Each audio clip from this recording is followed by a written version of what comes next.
तो यहाँ पे हम इकोनॉमिक्स चैप्टर 1 स्टार्ट कर रहे हैं।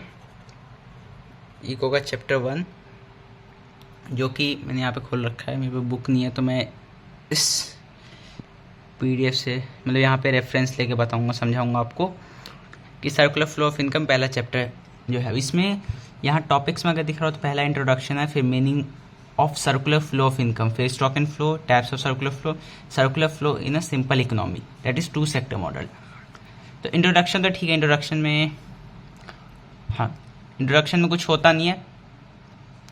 ये जिस सीक्वेंस में दिया है मैं मानता हूँ कि सबसे पहले हमें circular flow in simple income देखना चाहिए। इसके बाद फिर मीनिंग ऑफ, वैसे तो मैं बताता हूँ, पहले मैं ये समझाऊंगा फिर ये इस पे जाएंगे फिर बाकी चीज़ पढ़ेंगे, क्योंकि ये सबसे बेसिक है, ये सबसे हमारा बेस बना देगा। अगर ये टॉपिक समझ में आएगा तो बाकी भी समझ में आ जाएगा। Circular flow of in a simple economy जो हमारा टॉपिक है, इसको मैं निकाल लेता हूँ। हाँ, circular flow in a simple economy. देखो सबसे पहले मैं आपको समझाता हूँ, बाकी नोट्स तो रेफर करना ही है, और टाइम मिले तो एक बार ये संदीप गर्ग की बुक रीड करना है, जिससे और अंडरस्टैंडिंग मिले, बाकी नोट्स पढ़ना है। Circular flow in simple economy 2 sector model. अब 2 सेक्टर मॉडल क्या, उसका मतलब समझेंगे। सबसे पहले हमें ये समझना है कि पूरे इकोनॉमी में कैसा चलता है, पैसे का फ्लो कैसा है, हम उस चैप्टर में वो समझेंगे। सर्कुलर चैप्टर का क्या नाम है? सर्कुलर फ्लो इन इकोनॉमी, ऐसा कुछ नाम है। देखो मैं दिखाई देता हूँ। हाँ, सर्कुलर फ्लो ऑफ इनकम। तो सर्कुलर फ्लो जो हो रहा है, इसको समझने के लिए पूरे कंट्री में हम 2 चीज़ों को समझेंगे। पहला चीज़ हमें ये समझना है कि एक है हाउस होल्ड और एक है फर्म। अब इससे हमें समझना क्या, रटना नहीं है। अब जहाँ पे बहुत ज़्यादा अंडरस्टैंडिंग वाला पार्ट नहीं होगा, मैं बोल दूंगा कि ये हल्का रटना ही पड़ेगा, बाकी जहाँ अंडरस्टैंड हम कर सकते हैं वहाँ पे हम समझेंगे। हाउस होल्ड जब भी बोलूँगा तो उसका मतलब आ जाएगा आम जनता, जो वर्कर्स होते हैं, जो कंज्यूमर होते हैं, ठीक है। क्योंकि जो आम जनता होती है वही पहले काम करेगी और फिर वही कंज्यूम भी करेगी, एक तरीके से समझोगे आगे। तो हाउस होल्ड का मतलब होता है जो नॉर्मल पीपल है, वर्कर हैं, मिडिल क्लास लोग, वो वाली चीज़ नॉर्मल पीपल समझ लो, वर्कर लोग। और फर्म मतलब हो गया कोई कंपनी, प्रोड्यूसर, ठीक है, ये हो गया फर्म, FIRM। अब सबसे पहले हमारे देश में मान लो कुछ नहीं है, हमें ये मान के चलना है कि पूरी कंट्री में सिर्फ एक ही फर्म है, सिर्फ एक ही कंपनी है और एक ही हाउस होल्ड है, या खुद को एज्यूम कर लो कि सिर्फ मैं ही हूँ, ठीक है, और सिर्फ एक ही कंपनी है। Hold a minute. हाँ, तो सिर्फ एक ही कंपनी है और एक ही मैं हूँ हाउस होल्ड। तो अब सबसे पहला काम क्या होगा? सबसे पहला काम, जीने के लिए हम क्या करते हैं? सबसे पहले बेसिक बताऊं, ऐसे सिंपल भाषा में समझाऊं तो जीने के लिए हम क्या करते हैं? सबसे पहले हम खाना वगैरह खाते हैं, तब उससे ही हम सर्वाइव कर सकते हैं, उससे हमारा लाइफ चलेगा। लेकिन खाना खाने के लिए खाना का प्रोडक्शन होना चाहिए, तो वही यहाँ पे होगा। तो सबसे पहले प्रोडक्शन होगा। तो प्रोडक्शन कौन करेगी? फर्म करेगी, क्योंकि मैंने बोला कि फर्म ही, और एक फर्म क्या है? एक तरह का फैक्ट्री है, कंपनी है, यही तो प्रोड्यूसर है, यही तो प्रोडक्शन करती है। तो फर्म प्रोड्यूस करेगी। लेकिन ये याद रखना है कि फर्म जो है ये अकेले प्रोड्यूस नहीं कर सकती। फर्म को क्या चाहिए? डेली लाइफ से भी कनेक्ट करके देखो कि जो कंपनीज वगैरह होती है, फैक्ट्री वगैरह होती है, वो खुद में प्रोड्यूस कर लेते हैं क्या? फैक्ट्री के जो मालिक होते हैं वो वर्कर्स को तो हायर करते हैं ना, और वर्कर कौन होते हैं? हाउस होल्ड से ही आते हैं, मतलब जो नॉर्मल सिटीजन ऑफ कंट्री है उससे ही आते हैं। तो वही यहाँ पे समझना है कि वो जो वर्कर्स हैं वो है हाउस होल्ड। तो हाउस होल्ड के लोग पहले जाएंगे फर्म पे काम करने, ठीक है। अब मैंने अपनी कंपनी तो बना ली है, लेकिन अब मेरे को अपनी फैक्ट्री भी लगानी है, तो फैक्ट्री कहाँ पे लगाऊंगा? ज़मीन पे। तो कुछ पहले प्रोडक्शन के लिए कुछ चीज़ों की रिक्वायरमेंट होती है फर्म को, जो वो लेते हैं हाउस होल्ड से। अब वो क्या चीज़ होते हैं? 4 चीज़ होते हैं: लैंड, लेबर एंड कैपिटल, और एक और है इंटरप्राइज। मतलब सबसे पहले मैंने अपना कंपनी बना लिया, तो अब मेरे को उसका फैक्ट्री सेटअप करना है, उसके लिए मेरे को ज़मीन चाहिए। तो मैं आम जनता से तो ज़मीन खरीदते हैं, जो फैक्ट्री वगैरह होते हैं ओनर, वो पैसे देकर आम जनता से ज़मीन खरीदते हैं। तो सबसे पहले लैंड लेंगे। अब लैंड लेके उससे फैक्ट्री बना दिया। अब फैक्ट्री में काम करने की क्या चाहिए? लोग चाहिए, वर्कर्स चाहिए, जिन्हें हम लेबर बोल रहे हैं। तो फिर लेबर आएंगे, वो भी हाउस होल्ड से ही आएंगे काम करने। उसके बाद चाहिए कैपिटल। कैपिटल मतलब आपको पता होगा कि जब भी कंपनी बनती है तो वो अपने कुछ स्टेक्स बेचती है। अगर स्टेक नहीं समझ आया तो कोई दिक्कत नहीं, स्टेक शेयर ये शब्द सुने होंगे, तो वो स्टेक बेचती है। इस तरीके से कहती है कि हमारी कंपनी का कुछ हिस्सा आप रख लो, लेकिन उसके बदले पैसे दो हमें, ठीक है। तो हम जैसे शेयर खरीदते हैं किसी कंपनी का, तो कैपिटल उसने लिया, तो कैपिटल किससे लेगी, हाउस होल्ड से ही लेगी, तो हाउस होल्ड ने कैपिटल भी दिया फर्म को। और चौथा इंटरप्राइज। इंटरप्राइज एक तरीके का मान लो कोई स्किल, अगर जैसे यहाँ पे चाहिए बिजली का काम होगा फैक्ट्री में, फैक्ट्री मान लो कारपेंटरी का काम होगा या फिर पेंटिंग का काम होगा, मतलब जो पेंट करना होता है उसको, हाँ पेंटिंग जो भी बोलते हैं उसको, कि मान लो घर पेंट करना है या फिर किसी तरीके का कुछ काम, अगर कुछ मतलब स्किल वर्क है जैसे गोल्ड स्मिथ का काम है, लोहा सुनार का कुछ काम, तो वो सारी चीज़ें चाहिए, तो उसे कहते हैं इंटरप्राइज एक तरीके से। तो वो भी जो लोग हैं वो हाउस होल्ड से ही आएंगे। इंटरप्राइज एक तरह का आइडिया। तो 4 चीज़ याद रखना है, लैंड, लेबर, कैपिटल, इंटरप्राइज, इस चीज़ को याद ही करना है। फर्म सबसे पहले हाउस होल्ड से लेती है लैंड, लेबर, कैपिटल, इंटरप्राइज। अब ये ले लिया, इसके हेल्प से वो गुड्स बनाएंगे, ठीक है। इन्होंने जो बेसिक सर्विसेज चाहिए थी फर्म को अपनी प्रोडक्शन करने के लिए, वो हो गया। अब प्रोड्यूस तो हो चुका है, लेकिन प्रोड्यूस करके उन्हें रखना थोड़ी, इन्हें बेचना है। ये बेचेंगे किसको, तो हाउस होल्ड वाले ही तो हैं, जो आम जनता होती है, सिटीजन्स होते हैं, वही तो खरीदते हैं सामान को। तो अब ये हाउस होल्ड ही इनसे जाएगी और सामान लेगी, ठीक है।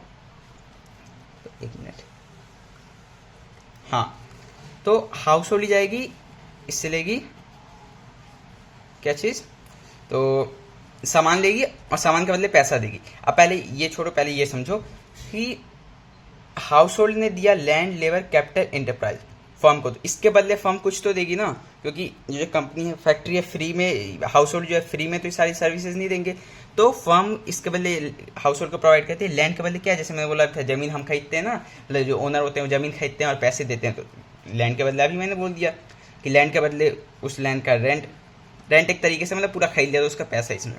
लेबर है तो लेबर को चाहिए होते हैं वेजेस, है ना।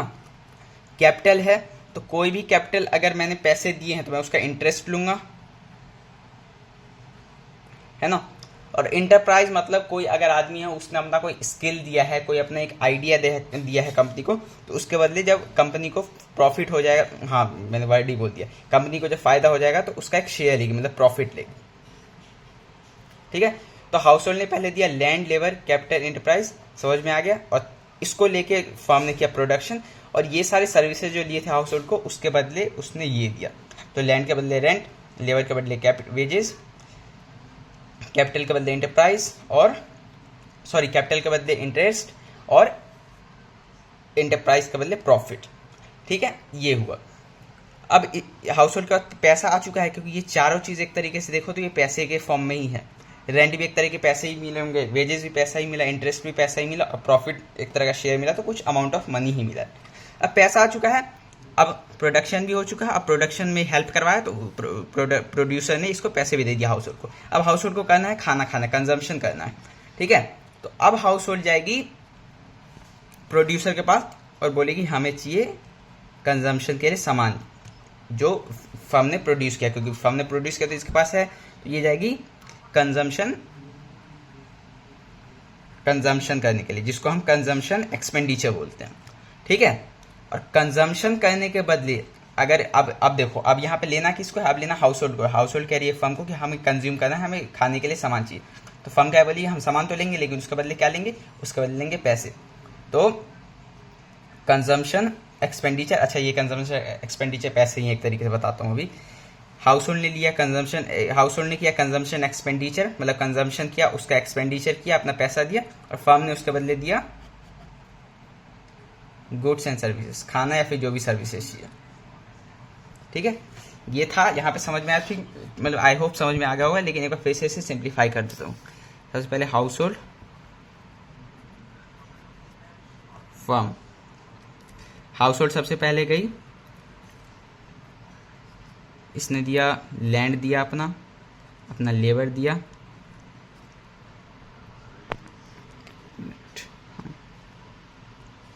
हाँ लैंड दिया, लेबर दिया, कैपिटल दिया और इंटरप्राइज दिया, ठीक है। हाँ अब इसके बदले फर्म ने हाउस होल्ड को क्या दिया, तो लैंड के बदले दिया था रेंट, लेबर के बदले वेजेस, कैपिटल के बदले दिया था इंटरेस्ट और एंटरप्राइज के बदले दिया था प्रॉफिट। अब हाउस होल्ड जाएगी फर्म के पास, तो फर्म जो है हाउस होल्ड जाएगी फर्म के पास और कहेगी हमें गुड्स एंड सर्विसेज दो, हमने तुमको ये सब दिया, लैंड वगैरह दिया, तुमने उसके बदले हमें पैसा दे दिया, हमारे पे पैसा आ चुका है, अब हमको सामान चाहिए, सर्विसेज चाहिए। तो फर्म कहेगी हाँ लो सामान and services, goods and services. लेकिन फर्म ये कहेगी हमने दे तो दिया लेकिन फ्री में नहीं देंगे, जैसे तुमने अपना ज़मीन दिया था, अपने हमारे यहाँ में आके काम दिया था, मुझे कुछ पैसे दिए थे तो उसके बदले सामान लिया था, अगर ज़मीन दिया था तो उसका रेंट लिया था, अपना काम किया था तो यहाँ पे आके सैलरी लिया था, अपना कुछ पैसा दिया तो उस पर इंटरेस्ट लिया था, कहते हैं ना कि पैसे दे दो मैं इंटरेस्ट के साथ चुका दूंगा, तो वही है। और इंटरप्राइज मतलब अपना एक आइडिया दिया था तो बोला था कि तुम्हें बाद में प्रॉफिट होगा तो मुझे, मतलब तुम्हें बाद में फ़ायदा होगा तो मुझे प्रॉफिट देना, तो प्रॉफिट भी तुमने लिया था। तो अभी गुड्स एंड सर्विसेज हम दे रहे हैं तो तुम्हें इसके बदले क्या देना पड़ेगा, पैसा देना पड़ेगा। और ये पैसा, इसको मैं बोलता हूँ कंजम्पशन एक्सपेंडिचर। इसका भी लॉजिक है, समझ लो, क्योंकि गुड्स एंड सर्विसेज में क्या ले रहा हूँ, कंज्यूम ही तो कर रहा हूँ ना, तो कंज्यूम से आ गया कंजम्पशन, और कंजम्पशन पे पैसे देके मैं क्या कर रहा हूँ, एक्सपेंड ही तो कर रहा हूँ। एक्सपेंडिचर, एक्सपेंडिचर का मतलब ही होता है खर्च करना, तो कंजम्पशन पे जो खर्च कर रहा हूँ वो कंजम्पशन एक्सपेंडिचर। ठीक है, तो ये है पूरा सर्कुलर फ्लो ऑफ इनकम। इसको बनाने का बता देता हूँ, दो ऊपर दो नीचे तो रहेगा, दो चीज़ हाउस होल्ड दे रहे हैं और दो चीज़ इधर से आ रहे हैं, दो तीर इधर दो तीर इधर, समझ में आ रहा है। बनाने टाइम एक चीज़ याद रखना कि दो जगह देखोगे सामान का एक्सचेंज है और दो जगह देखोगे पैसे का, तो या तो आप ये कह सकते हो कि पैसे वाले दोनों अंदर रख लो या तो पैसे वाले दोनों बाहर रख लो, दोनों को एक तरीके से करना। जैसे यहाँ पे मैंने लैंड, लेबर, कैपिटल, एंटरप्राइज दिया, तो ज़मीन कोई पैसा तो नहीं है, लेबर कोई पैसा तो नहीं है, कैपिटल पैसा है लेकिन एक तरीके से अभी ऐसे ही रखो, ये दो तो पैसे नहीं है ना, और एंटरप्राइज आइडिया भी कोई पैसा नहीं है, तो ये तो सामान वाली लाइन हो गई। तो अगर मैंने अंदर सामान वाला किया तो यहाँ पे अंदर मैं सामान ही बनाऊंगा, लेकिन यहाँ पे मैंने रेंट, वेजेस, इंटरेस्ट, प्रॉफिट, ये तो पैसा आ गया ना, मॉनेटरी टर्म में आ गया, तो ये मैंने अभी समझाने के लिए बना दिया। लेकिन बनाते टाइम ये ध्यान रखना कि अगर अंदर वाले एरो में ये चीज़ आया है तो इसको मैं यहाँ गुड एंड सर्विसेज कर दूंगा, और बाहर कंजम्पशन एक्सपेंडिचर, कंजम्पशन पे मैंने एक्सपेंडिचर किया तो पैसा ही दिया होगा ना, तो ये पैसा है, तो ये रेंट वाले को मैं बाहर बना दूंगा। ठीक है, देखो यहाँ भी ऐसे ही किया होगा, आई होप, मैं दिखाता हूँ। लैंड, लेबर जो है इसको बाहर किया है, मतलब इसने जो सामान वाली चीज़ें बाहर बनाया है, तो यहाँ पे भी सामान बाहर होगा, गुड्स एंड सर्विसेज बाहर है, और यहाँ पे कंजम्पशन एक्सपेंडिचर जो खाने के लिए खर्च के पैसा दिया वो अंदर है, तो यहाँ पे फैक्टर पेमेंट जो कि रेंट वगैरह है पैसा, ये भी अंदर वाले रो में है। ठीक है, इसका एक फ़ायदा होता है वो मैं आखिर में बताऊँगा, तो ये समझ में आ गया। अब हम समझते हैं, अब हम समझेंगे जो हमारा पहला टॉपिक था, अब हम इसको समझ सकते हैं कि meaning of circular flow of income क्या होता है। सबसे पहले तो हमें सर्कुलर फ्लो ऑफ इनकम, इसके मीनिंग को समझने के लिए हमें सिंपल समझना है कि सर्कुलर फ्लो होता है क्या, वो सब ये देखो यहीं से समझ में आता है। डेफिनेशन तो बहुत सिंपल, रेफरेंस टू साइक। अच्छा, meaning of circular flow of income, तो सर्कुलर फ्लो ऑफ इनकम के मीनिंग को समझने के लिए सबसे पहले सर्कुलर फ्लो है क्या वो मैं समझाता हूँ। इसके 3 डिफरेंट फेजेज हैं, पहला जनरेशन, डिस्ट्रीब्यूशन और डिस्पोजिशन। यही वर्ड्स रिवीजन में भी करना, यही वर्ड्स याद कर लेना, क्योंकि यही वर्ड्स लिखने तो ज़्यादा अच्छा रहेगा।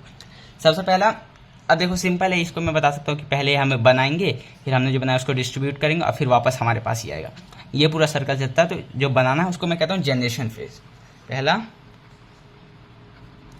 Generation phase. दूसरा हमारा क्या है, डिस्ट्रीब्यूशन फेज, और तीसरा डिस्पोजिशन। ठीक है, अब इसको एक एक करके समझाता हूँ। देखो जनरेशन फेज में क्या लिखा है, इन this phase firms produce goods and services with the help of factor service. ठीक है, अच्छा फैक्टर सर्विस और फैक्टर पेमेंट एक बार मैं यहाँ पे बता देता हूँ। जहाँ भी फैक्टर वर्ड आएगा ना वहाँ पे उसका ये मतलब है कि कुछ मेहनत करके उस चीज़ को किया जा रहा है, और एक क्योंकि इसका मैं बताता हूँ, एक ट्रांसफ़र करके भी चीज़ आता है। फैक्टर एक होता है फैक्टर और एक होता है ट्रांसफ़र, ऐसे फैक्टर सर्विस और फैक्टर पेमेंट, और एक होता है ट्रांसफ़र सर्विस और ट्रांसफ़र पेमेंट। तो फैक्टर सर्विसेज का जैसे मतलब था कि मैंने किसी के यहाँ काम किया, ठीक है, तो फैक्टर मैंने अपना एक सर्विस दिया तो उसके बदले मुझे पैसा मिलेगा, तो ये जो पैसा होगा ना ये फैक्टर पेमेंट होगा, क्योंकि मैंने सर्विस जो था वो फैक्टर वाला था। मतलब एक तरीके से ये समझो कि मैंने कुछ काम किया और फिर पैसा लिया, तो ये था फैक्टर सर्विस और उसका मुझे मिला फैक्टर पेमेंट। लेकिन अगर कोई मुझे स्कॉलरशिप मिलता है तो स्कॉलरशिप मैंने कोई, वैसे तो मैंने वो भी कमाया ही एक तरीके से, कुछ एग्जाम को पास किया, फिर कुछ क्राइटेरिया फुलफिल किया, लेकिन एज सच मैं उस जो मुझे स्कॉलरशिप दे रहा है, कोई एजुकेशनल इंस्टीट्यूशन दे रही है या फिर कोई कंपनी दे रही है, उसके यहाँ जाके मैंने 9 to 5 जॉब वैसा कुछ तो नहीं किया है। वो तो मैंने एक तरीके से अपना काम किया। उन्होंने स्कॉलरशिप एक तरह का फ्री ही होता है समझो। तो ये फैक्टर पेमेंट नहीं होगा जो स्कॉलरशिप मुझे मिल रही है, क्योंकि मैंने कुछ सर्विस दे के वो पेमेंट नहीं ले रहा हूँ, वो एक तरीका मुझे फ्री में मिल रहा है, तो उसे मैं ट्रांसफ़र पेमेंट कहूँगा। ठीक है, स्कॉलरशिप जैसे पेंशन हो गया है ना, 60 साल के बाद रिटायरमेंट के बाद पेंशन मिलता है, तो रिटायरमेंट से पहले काम कर चुका हूँ उसका ही मुझे पेंशन मिल रहा है, लेकिन अभी तक पेंशन मिल रहा है रिटायरमेंट के बाद, तो अब तो मैं कुछ काम नहीं कर रहा हूँ। ऐसा नहीं बोलूँगा कि भाई मैं तो देखो डेली सर्विस कर रहा हूँ तो उसका मुझे पेमेंट मिल रहा है, जिसको मैं फैक्टर पेमेंट बोल लूँ। ये तो मुझे फ्री का मिल रहा है एक तरीका पेंशन, तो पेंशन आएगा ट्रांसफ़र सर्विस में। तो ये था फ़र्क, मैंने यही बता दिया। लेकिन अभी ये समझो कि लैंड, लेबर, कैपिटल और enterprise, land, labour, capital, enterprise मैंने दिया, तो इसको मैं क्या बोलूँगा इसको मैं बोलूँगा फैक्टर सर्विस।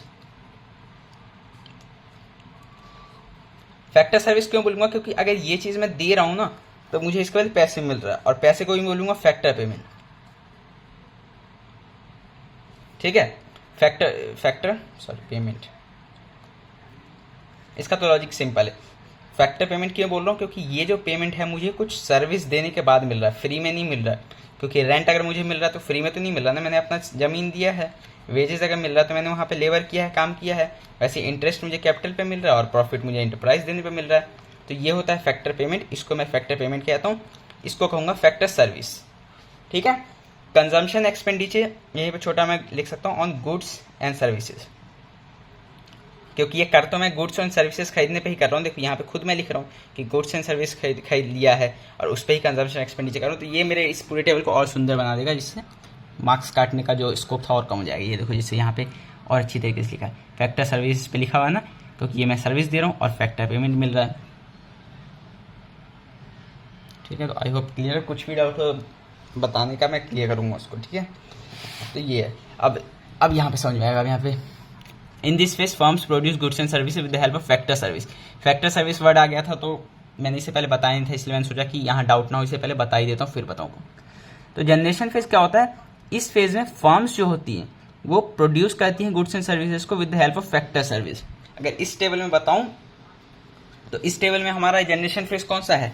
इस फेज में हमारा हमारा जनरेशन फेज है, ये पहला वाला है, क्योंकि हाउस होल्ड ने फैक्टर सर्विस प्रोवाइड किया फर्म को। देखो यही लिखा है ना, इन this phase firms produce goods and services with the help of factor service. Firm produce करती है लेकिन फैक्टर सर्विसेज के हेल्प से। तो फैक्टर सर्विस कौन दे रही है? House hold. तो हाउस होल्ड ने अपना फैक्टर सर्विस दिया तब फर्म ने प्रोड्यूस किया। तो ये वाला है, ये मैंने ऐसे बता दिया, इसको छोड़ दो, मतलब छोड़ मत दो, इसको एक रेफरेंस मैंने दे दिया। तो जनरेशन सिंपल लिखना है, डेफिनेशन आना चाहिए कि it is a phase in which generate कर रहे हैं, नाम से ही समझो जनरेट कौन करेगा? दो चीज़ें मेरे पास, हाउस होल्ड और फर्म। तो फर्म करती है। इन this phase firms produce goods and services, but किसके हेल्प से? With the help of factor service. Service दिया, मैंने बोला था कि मेरे पे ज़मीन है ही नहीं, काम करने वाले लोग है ही नहीं, पैसा ही नहीं, तो कैसे करूँगा प्रोडक्शन? तो पहले को मेरी ये सारी चीज़ें दो तो, और इन सब चीज़ों को मैं कहता हूँ फैक्टर सर्विस। तो फैक्टर सर्विस मेरे को मिला, मतलब फर्म को मिला, तो तब उसने गुड्स एंड सर्विस प्रोड्यूस किया। ठीक है, तो वही है जनरेशन फेज। अब ये तीनों एरो ऐसे चलती हैं, इसका रीज़न बताऊंगा। जनरेशन फेज समझ में आएगा। दूसरा होता है डिस्ट्रीब्यूशन फेज। डिस्ट्रीब्यूशन फेज में क्या लिखा है? हाँ, डिस्ट्रीब्यूशन फेज में क्या लिखा है? डिस्ट्रीब्यूशन फेज में लिखा है कि this phase involves the flow of factor income, rent, wages, interest and profit from firm to household. Distribution phase generation phase से ही कनेक्टेड है। जनरेशन फेज में क्या था? जो फर्म्स होती है जनरेट कर रही है, तो जो फर्म का तो आएगी ही। फर्म्स जो है उसने गुड्स एंड सर्विसेज को प्रोड्यूस किया था with the help of factor service. तो गुड्स एंड सर्विसेज को प्रोड्यूस किया फैक्टर सर्विसेज के हेल्प से। और यहाँ पे डिस्ट्रीब्यूट करिए, तो क्या डिस्ट्रीब्यूट करेगी? लिया क्या था पहले ये बताओ? फैक्टर सर्विस लिया था ना, तो फैक्टर सर्विस के बदले फैक्टर पेमेंट देगी, और वही डिस्ट्रीब्यूट कर रही है। एक तरीके से बोला जा रहा है कि in this phase firms distribute या फिर फर्म्स गिव, ये अपने लैंग्वेज में लिख सकते हैं, हम समझ में आएगा ना कि डिस्ट्रीब्यूशन किसका हो रहा है। पहले में क्या लिया था? फैक्टर सर्विस लिया था, फैक्टर पेमेंट देना है। फर्म्स गिव आउट या फिर firms give factor payment, bracket में बता दूंगा फैक्टर पेमेंट क्या क्या है। लैंड, लेबर, कैपिटल, इंटरप्राइज, ये था सर्विस। तो लैंड के बदले रेंट, लेबर के बदले वेज, कैपिटल के बदले इंटरेस्ट और इंटरप्राइज के बदले प्रॉफिट। ठीक है, तो ये चारों चीज लिख दूंगा ब्रैकेट में। In this phase firms give factor payment to household for their factor service which they have provided in generation phase. तो सेंटेंस और बड़ा बन जाएगा। ठीक है, तो ये था हमारा डिस्ट्रीब्यूशन फेज। और डिस्पोजिशन, अब डिस्पोजिशन वही हुआ था, इसमें हमारे पूरे टेबल में क्या हुआ था, पहले हाउस होल्ड ने सर्विस दिया फर्म को, फिर सामने फर्म ने क्या कहा कि भाई तुमने सर्विस दिया तो तुम लो पैसे, और हाउस होल्ड ने क्या कहा अब तो पैसे आ गए हैं तो अब जाऊंगा मैं सामान लेने। तो सामान लेने के लिए आ गए तो फर्म ने क्या कहा सामान हम दे देंगे लेकिन तुम हमको दो पैसे। तो वही हो रहा है डिस्पोजिशन में, वही आएगा कि in this phase household use its factor payment to purchase goods and service, ऐसे लिख सकते हैं। देखो मतलब वही निकलेगा। In this phase the income received by factor of production is spend out on goods and service produce by firm. अगर English समझ में आती है सिंपल तो इसका वही मतलब कि इस फेज में जो इनकम हम रिसीव हुआ है किसको, हाउस होल्ड को, bye factor of production. Factor of production क्या, तो ये फैक्टर सर्विस है ना, इसी को फैक्टर ऑफ प्रोडक्शन कह रहे हैं, क्योंकि प्रोडक्शन इन चार चीज़ों के बाद ही हुआ ना, तो ये हमारे प्रोडक्शन के फैक्टर हैं, यही फैक्टर हैं जिन्होंने प्रोडक्शन करवाया है फर्म को। तो in this phase income received by factor of production is spend on goods and service produce bye firms. तो ये हो गया हमारा डिस्पोजिशन। अब ये एरो क्यों है, देखो इस पूरे एरो को मैं क्या कह रहा हूँ, ये पूरा जो हमारा ये गोला बन रहा है ये हमारा phase of circular flow of income, मतलब इनकम का जो है सर्कुलर फ्लो। तो सबसे पहले इनकम कहाँ थी, जनरेशन फेज में, प्रोड्यूसर्स के पास इनकम थी ना, तो प्रोड्यूसर्स ने इनकम दिया किसको, हाउस होल्ड को। क्यों दिया, क्योंकि पहले फेज में जनरेशन करने के लिए हाउस होल्ड ने फैक्टर सर्विस प्रोवाइड किया था। ठीक है, तो फैक्टर सर्विस प्रोवाइड किया, तो जो फर्म थी जनरेशन फेज में, फर्म जो इंपॉर्टेंट थी, उसने डिस्ट्रीब्यूशन कर दिया फैक्टर पेमेंट का, और फैक्टर पेमेंट आने पे उसको हाउस होल्ड को चाहिए था गुड्स एंड सर्विस, तो डिस्पोजिशन फेज में उसने लिया गुड्स एंड सर्विसेज और पैसा वापस दे दिया इसको। अब ये वापस से घूमेगा। ठीक है, समझ में आया तो ठीक है। ये रीजन नहीं समझ में आया तो आपको इतना तो पता ही है कि सर्कुलर फ्लो है तो ये फ्लो बनाना ही है। बाकी तीनों स्टेट समझ में आ गए। जनरेशन, इसमें जनरेशन होगा मतलब बनेगा, प्रोडक्शन होगा, प्रोडक्शन कौन करेगी, फर्म्स। इन दिस फिर साथ साथ अब बात करिए तो नाम बस याद करना है, बाकी याद तो हो ही जाएगा, क्योंकि जनरेशन का मतलब पता है, डिस्ट्रीब्यूशन का पता है, डिस्पोजिशन मतलब वापस देना, मतलब फैला देना एक तरीके से। तो जनरेशन में इस फेज में क्या होगा कि जो फर्म्स है वो गुड्स एंड सर्विसेज को जनरेट करेगी, प्रोड्यूस करेगी with help of factor service. अब डिस्ट्रीब्यूशन दूसरा है, डिस्ट्रीब्यूशन किसका होगा, तो पहले लिया क्या था, फैक्टर सर्विस लिया था। तो in this phase firm give factor payment, चारों लिख देना, to household because they have provided factor service in generation phase. और तीसरे में disposition, in this phase the household used their factor income to purchase goods and services from firms. ठीक है, ये हो गया हमारा meaning of circular flow of income. तीनों का डेफिनेशन आना चाहिए, आना चाहिए। अच्छा, यहाँ पे लिखा भी है जनरेशन ऑफ इनकम, जो पहला जनरेशन फेज है उसको प्रोडक्शन फेज भी बोलते हैं, डिस्ट्रीब्यूशन वाले को इनकम फेज बोलते हैं, क्योंकि पहले में तो प्रोडक्शन हो रहा है और दूसरे में इनकम फेज है। इनकम फेज क्यों है, क्योंकि प्रोडक्शन किया था तो उसके लिए पैसे मिले थे ना, फैक्टर इनकम मिले थे। और तीसरा हमारा है डिस्पोजिशन फेज, इसको एक्सपेंडिचर फेज भी बोला है। क्यों, क्योंकि हमने देखा था कि अब पैसा इनकम आ गया था तो हाउस होल्ड क्या कहते थे कि अब तो पैसे आ गया तो हम वापस जाएंगे और इससे गुड्स एंड सर्विसेज लेंगे और पैसा दे देंगे, क्योंकि सामान तो फ्री में नहीं देगी ना। तो प्रोडक्शन, इनकम, एक्सपेंडिचर, दोनों चीज़ याद होना चाहिए। अब एक और टॉपिक आता है stock and flow. Stock and flow ये एक ऐसा टॉपिक है, इंपॉर्टेंट है, इसमें बस एग्जाम्पल में कंफ्यूज हुआ जा सकता है, बाकी तो सिंपल होता है। स्टॉक एंड फ्लो यही समझाता हूँ, देखो द कंसेप्ट है, हाँ ये सब छोड़ दो। स्टॉक क्या है, stock variable refers to that. एक तो ये दोनों वेरिएबल हैं, वेरिएबल बस शब्द याद रखना, मतलब नहीं समझना हमें। Stock variable refers to that variable which is measured at a particular point of time. Stock एक ऐसा वेरिएबल है, स्टॉक एक ऐसा वेरिएबल है, स्टॉक और flow, stock variable, flow variable. Stock एक ऐसा वेरिएबल है जो कि एक पर्टिकुलर पॉइंट ऑफ टाइम पे ही मेजर किया जाता है, मतलब एक फिक्स टाइम। 31 मार्च को क्या है, कुछ चीज़ जैसे बोलूँगा 31 मार्च को मेरा बैंक बैलेंस क्या है, तो एक मैंने फिक्स टाइम दे दिया ना, पर्टिकुलर टाइम बोला, तो ये स्टॉक वेरिएबल का एग्जांपल है। रात के 10 बजे टैंकी में कितनी पानी थी, मतलब कितना पानी था, ठीक है, तो ये हो गया स्टॉक वेरिएबल, क्योंकि एक पर्टिकुलर टाइम में दे रहा हूँ। और फ्लो क्या है, फ्लो एक पीरियड ऑफ टाइम होता है, ये एक कोई पर्टिकुलर टाइम नहीं होता है। फ्लो मतलब सुबह 10 बजे से लेकर शाम के 6 बजे तक कितना पानी भरा टैंकी में, अब देखो क्वेश्चन अगर ये है कि दिन के 11 बजे कितना पानी भर चुका था, तो 11 बजे एक फिक्स टाइम मैंने बोला कि 11 बजे कितना पानी भर चुका था टैंकी में, तो वो हो गया स्टॉक, क्योंकि पर्टिकुलर टाइम। लेकिन मैं ये बोलूँ कि दिन के 10 बजे से शाम के 4 बजे तक कितना पानी भरा, तो ये एक मैंने टाइम लिमिट फिक्स किया, एक पर्टिकुलर पीरियड ऑफ टाइम है, तो ये होता है फ्लो। ठीक है, flow variable refers to that variable which is measured over a period of time.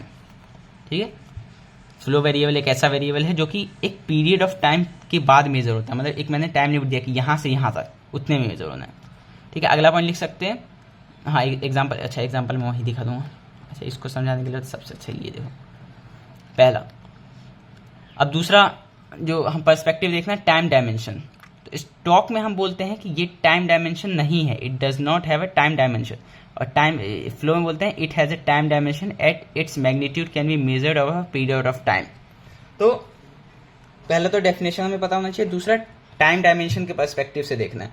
तो स्टॉक को बोलते हैं हम ये टाइम डायमेंशन नहीं है, क्योंकि रटना ही है, मैं क्यों बोल रहा हूँ रटना ही है, लेकिन फिर भी अपना एक सेंस बनाने के लिए कि ये सेंस से मैं रखता रहूँगा तो वो बता देता हूँ। बाकी अगर आपको ये लग रहा है कि नहीं मैं इस तरीके से याद करूँगा तो कोई दिक्कत नहीं। स्टॉक ऐसा समझ लो कि ये तो एक पर्टिकुलर पीरियड ऑफ टाइम, मैं कह रहा हूँ अभी या फिर 10 बजे या फिर 24 तारीख को या फिर 2012 में, तो एक पर्टिकुलर टाइम बता दिया। तो ये टाइम डायमेंशन का है। टाइम डायमेंशन तो वही होगा ना जहाँ पे एक बहुत मतलब एक पीरियड ऑफ टाइम का बोलूँगा, तभी वहाँ पे डायमेंशन निकाल सकता हूँ ना, ऐसे समझ लो। तो स्टॉक टाइम डायमेंशन नहीं है और flow is a time dimension because its magnitude, यहाँ पे मैग्नीट्यूड और वर्ड लिख लेना, याद कर लेना, जिससे इस पूरे लाइन को लिखने में मदद मिले। Because its magnitude can be measured over a period of time. तो magnitude can be measured over period of time. Nature of concept, तो कंसेप्ट का नेचर अगला पॉइंट हमें इस पर्सपेक्टिव से देखना है कि इन दोनों में से किसका नेचर ऑफ कंसेप्ट किसका कैसा है। तो ये तो स्टैटिक है और ये डायनेमिक, इसमें कोई दिक्कत ही नहीं होगा। स्टैटिक रुका होता है और डायनेमिक जो कि चेंज हो रहा होता है। तो ये तो रुका हुआ ही है ना, मैंने बोल दिया कि 31 मार्च को बताओ मेरे बैंक में बैलेंस कितना है, तो 31 मार्च को रुक गया है ना आगे ना पीछे, मुझे 31 मार्च का ही बताना। और मैं बोलूँगा कि 10 जून से लेके 20 जून तक मेरे अकाउंट में कितना पैसा आया है, तो ये मैंने एक पीरियड ऑफ टाइम दे दिया ना, तो ये डायनेमिक है, बढ़ता जाएगा या फिर कम होता जाएगा। तो जो फ्लो होता है it is dynamic in nature या फिर it is a dynamic concept, और ये स्टैटिक कॉन्सेप्ट, ये तो सिंपल है। और चौथा एग्जाम्पल, जैसे population of India as of 31/3/2018, तो इसका इंडिया का कितना पॉपुलेशन था, तो ये हो गया। Total number of Maruti cars in Delhi, Delhi में वैसे ये बहुत अच्छा एग्जाम्पल है, समझो दिल्ली में जो मारुति कार हैं वो कितने हैं टोटल नंबर, तो मुझे अभी के टाइम पे बताना है कि अभी के टाइम पे कितना है। मनी सप्लाई या फिर मनी इन सर्कुलेशन, कि अभी के टाइम पे पूरे इंडिया में कितना पैसा दौड़ रहा है, कितना मनी सप्लाई हो रहा है। नेशन वेल्थ, और पांचवा है क्वांटिटी ऑफ व्हीट स्टोर, ये यहाँ ना दिख रहा हो तो कोई नहीं बुक में देखना। क्वांटिटी ऑफ व्हीट स्टोर मतलब अभी के टाइम पे कितना गेहूं मैंने आटा स्टोर करके रखा है। अब इसमें देखो तो पहला है यहाँ पे ब्लर हो रहा, कोई नहीं बुक में देखना। नंबर ऑफ बर्थ ड्यूरिंग 2018, अब देखो इस एग्जाम्पल से ही समझ में आ रहा है कि नंबर ऑफ बर्थ ड्यूरिंग 2018, इसका हिंदी भी निकालो तो पूरे 2018 में कितना बर्थ हुआ, मतलब 2018 में जनवरी से लेकर दिसंबर तक, तो ये तो एक आ गया ना। दूसरा, मारुति कार मैन्युफैक्चर ड्यूरिंग जनवरी 2019, फिर यहाँ पे सेंटेंस समझ में आ रहा है, ड्यूरिंग वर्ड से ही सब कुछ समझ में आ रहा है कि पूरे जनवरी 2019 में, जनवरी के पूरे 31 दिन में, पहले से लेकर 31वें दिन तक कितने मारुति कार बने हैं। तो ये है फ्लो, क्योंकि यहाँ पे एक टाइम का वो over a period of time का बात चल रहा है ना। और यहाँ पे देखो मारुति कार कितने हैं दिल्ली में एज ऑफ नाउ, तो ये तो एक पर्टिकुलर पॉइंट ऑफ टाइम पे बताना है। एक्सपेंडिचर और ट्रांजैक्शन इन मनी, अब इस एग्जाम्पल को आप समझ सकते हो, लेकिन ये भी देख लेना, रट ही लेना, मैं इसको कहूँगा कि एक्सपेंडिचर या ट्रांजैक्शन इन मनी, ऐसे समझ लो कि ये ऐसा पूछ रहा है कि कितना पैसा मैंने खर्च किया एक महीने में, ऐसा। तो इसको याद कर लेना, ये फ्लो में ही आएगा। ये याद रखना ये दो चीज़ नीचे के दोनों, कि नेशनल वेल्थ जो है ये आएगा स्टॉक में, लेकिन नेशनल इनकम जो है फ्लो में आएगा। तो वेल्थ और इनकम का फर्क है, रट लेना मैं कहूँगा। स्टॉक आ जाएगा वेल्थ में और इनकम आ जाएगा फ्लो में। ऐसे भी समझ लो कि इनकम तो क्या है, इनकम पूरे महीने की देख, मैं ये तो नहीं कहूँगा ना कि आज की मेरी क्या इनकम है, मेरे पूरे महीने की इनकम क्या है, मेरे पूरे साल की इनकम क्या है। लेकिन वेल्थ मैं बोलूँगा अभी के टाइम पे मेरे पे वेल्थ कितना है, वेल्थ मतलब कितनी प्रॉपर्टी है। लेकिन इनकम तो एक पीरियड ऑफ टाइम के बाद देखूंगा। और वैसे ही कितनी मैंने वीट स्टोर कर रखा है, ये आएगा स्टॉक में, क्योंकि आज मैंने 10 बोरा स्टॉक करके रखा, स्टॉक में रखा, लेकिन कल मैं 2 बोरी उसमें से निकाल लूंगा। और क्वांटिटी ऑफ व्हीट प्रोड्यूस, कितना प्रोड्यूस हुआ था। प्रोडक्शन तो मैं एक पीरियड ऑफ टाइम के बाद देखता हूँ ना कि एक महीने में टोटल कितना प्रोडक्शन हुआ। यहाँ पे टाइम डायमेंशन आ गया। तो ये है स्टॉक एंड फ्लो। डेफिनेशन आना चाहिए, ये एक तो ये स्टैटिक और डायनेमिक, मतलब इसका जो वो है नेचर कैसा है वो पता होना चाहिए, एग्जाम्पल पता होना चाहिए, और ये क्या था टाइम डायमेंशन है या नहीं है ये पता होना चाहिए। 4 पॉइंट सिंपल है। अब type of circular flow. Circular flow क्या था, ये जो सर्कुलर फ्लो इन 2 सेक्टर मॉडल है, तो ये 4 तीर है ना, इन्हीं 4 तीर में से बताना है कि कौन सा तीर किस टाइप का है। सिंपल है, तो बताता हूँ।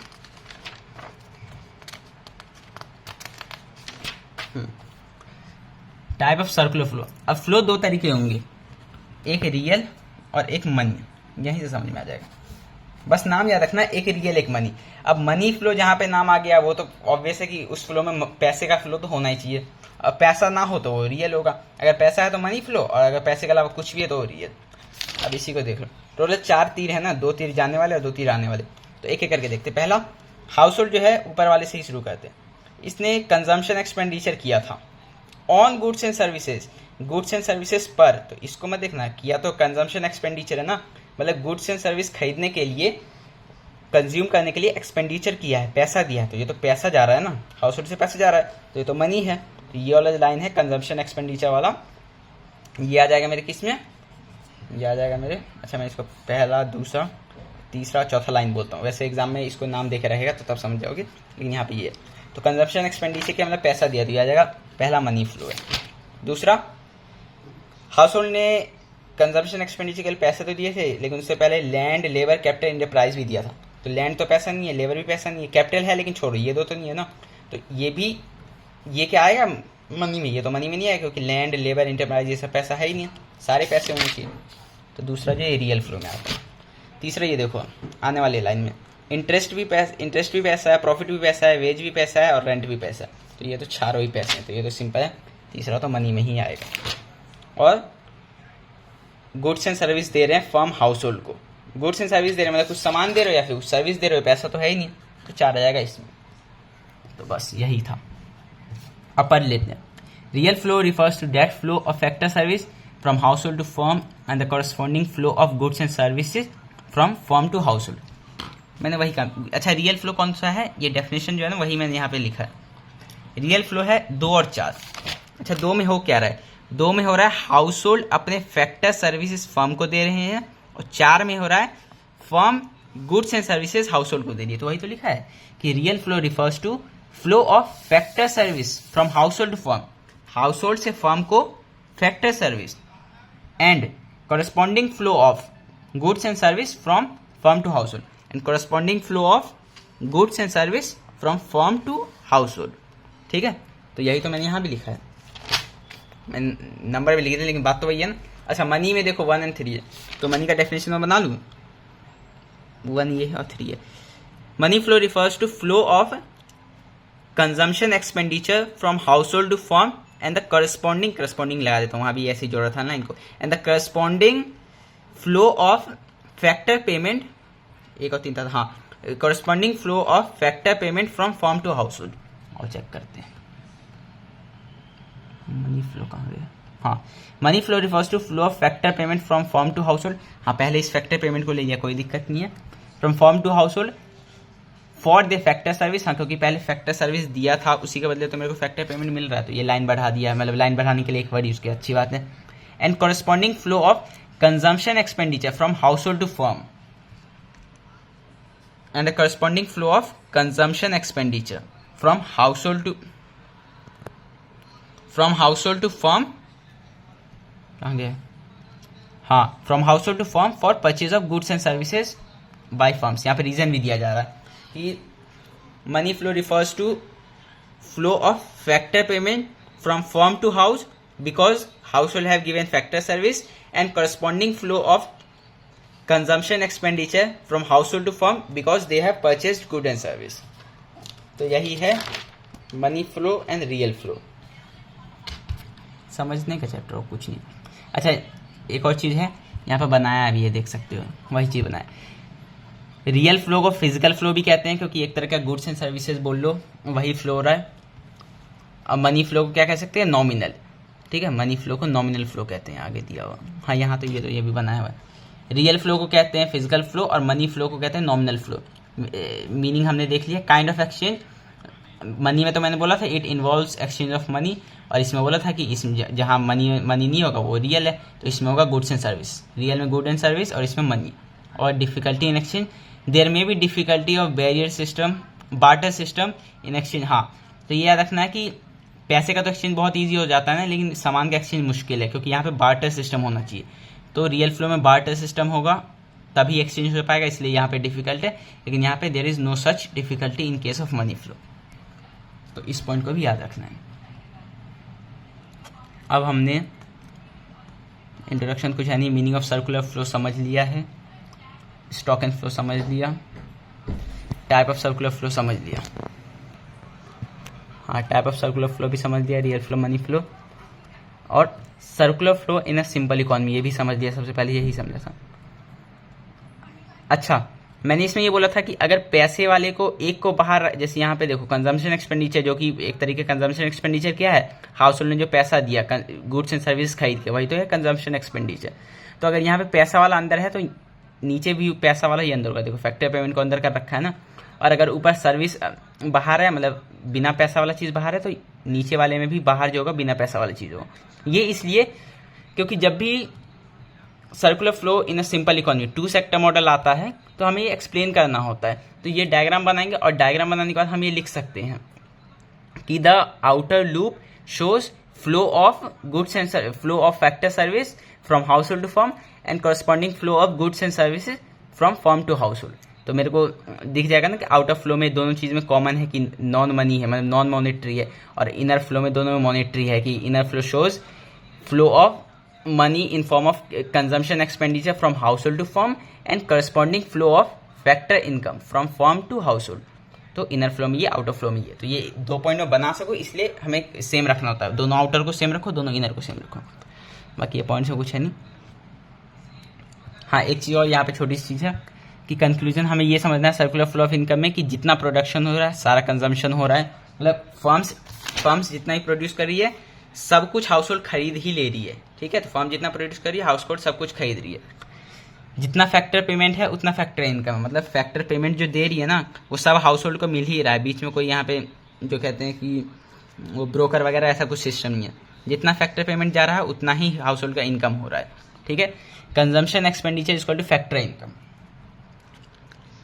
कंजम्पशन एक्सपेंडिचर, अगर कोई हाउस होल्ड जितने पैसे कंजम्पशन पे दे रही है फर्म को वो सारा इसका फैक्टर इनकम होना चाहिए, मतलब सब इस पे आना चाहिए। और इसको फैक्टर इनकम क्यों बोला जा रहा है, क्योंकि ये फैक्टर सर्विसेज पे आ रहा है ना, ये अपना सर्विस दे रही है गुड एंड सर्विस, तो उस पर पेमेंट आ रहा है। और real flow is equal to money flow, जितना रियल फ्लो होना चाहिए उतना ही मनी फ्लो भी होना चाहिए, सिंपल। तो ये 4 चीज़ होता है, इसको अपने को ध्यान रखना। पहला चैप्टर हो गया। अब एक 2 और टॉपिक हैं, जैसे लीकेज एंड इंजेक्शन। लेकिन ये मैंने देखा था यूट्यूब ने दे रखा था, लेकिन ये सिलेबस में नहीं है, जो भी आखिरी में दिया होता है ना, देखो इसलिए यहाँ पे पीडीएफ में वो दिखेगा नहीं। अब चैप्टर 2 स्टार्ट हो जाए, क्योंकि जो एक्स्ट्रा टॉपिक्स दिए होते हैं वो सिलेबस में नहीं आता है, लेकिन फिर भी पता नहीं क्यों दे देते हैं स्कूल टीचर, तो वो सिलेबस में नहीं है।